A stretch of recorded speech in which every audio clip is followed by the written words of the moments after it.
what I want to share right now is a very good online resource, which is called Desmos Classroom Activities.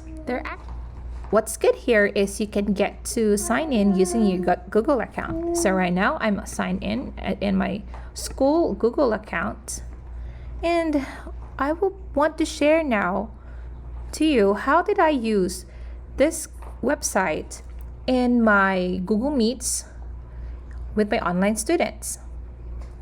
So what's really good about this now is it's already synced to Google Classroom, so you can post it immediately, this assignment immediately to your Google Classroom, or make it a draft and even grade it.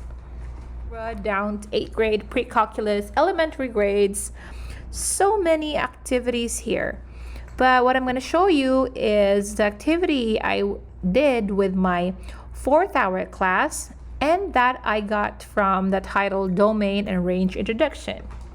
So it's kind of hard explaining to them how to get the domain and range of the function given the graph using interval notations, right?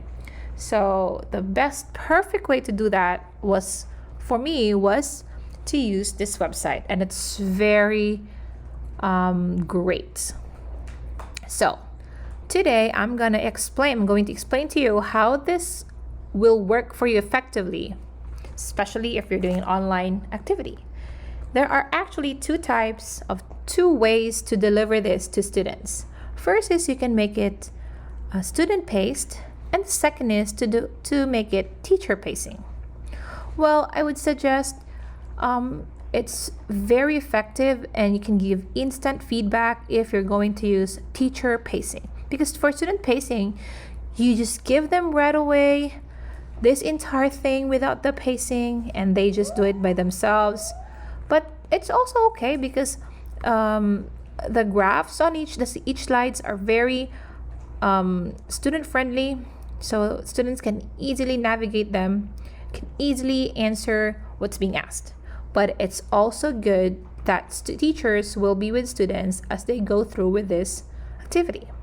So now I have these students here. I had plenty of them in a class, and these are actually not their real names. Why? I was using anonymize.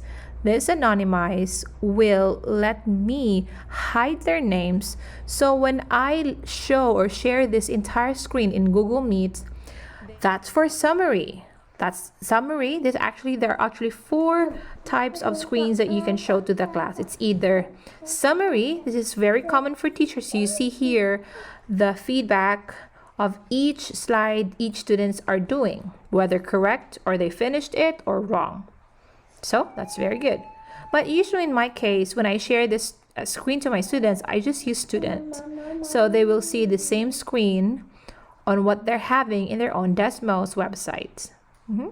So they know that, oh, I am on the right screen. Also, we can use a teacher part, but I would suggest you are not going to share this part here to the students because they will see their answers of your classmates. Summary, I already mentioned that. And then snapshots. These are sample answers that you want to highlight later on to students. You can have that, and it will be saved here. So those are the 4 different windows that you can have in, or you can show or hide whatever you want to students when you're using this website. Okay, now next that I'm gonna talk about, we just go back to student, is the pacing. All right, so pacing, this is where you can control what specific slide only slide that you want your student only to be working.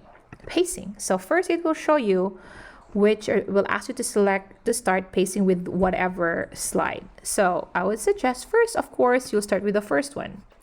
So that means you strict screen 1.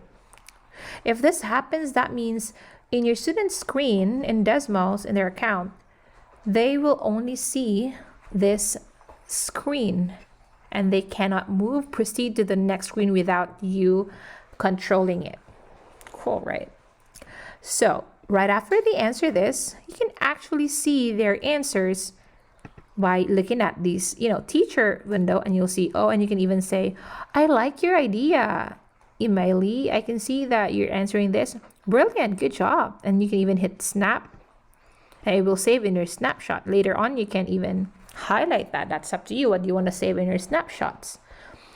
And then also in summary, it will show you who student is not doing well. And then you can even, let's say, the student for slide number 3, Goldholt, had an incorrect answer.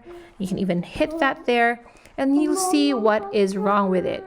So you can tell them, hey, I saw what you are doing, Goldholt. So I think what's wrong here is, see, you can give instant feedback. Cool, right? So student interaction. So you can do that while you are in pacing. And once you notice that majority are already done with it, then you can have 2 options. First is you can go hit this arrow to the right. That would mean that students, all screens will go to slide number 2. Even if they're finished or not, they all proceed to slide number 2, right? If that's what you want. Now, if you want students to keep finishing what they did for first, for this slide, while the rest who are done can continue with the third slide, that's the purpose of this plus button. That means that some students can proceed to the third one if they are done with the second one, and you can, discuss it with them, while others are finishing the second one, and they can just continue with the third one once they're ready. This is my favorite part, actually. So see, it's very, very effective. You get to interact with students, instant feedback, and you will know who really are working and not working. And so you can give efficient score for them in the end. So there's so many things to explore here. Try, and for sure you will like this website like I do.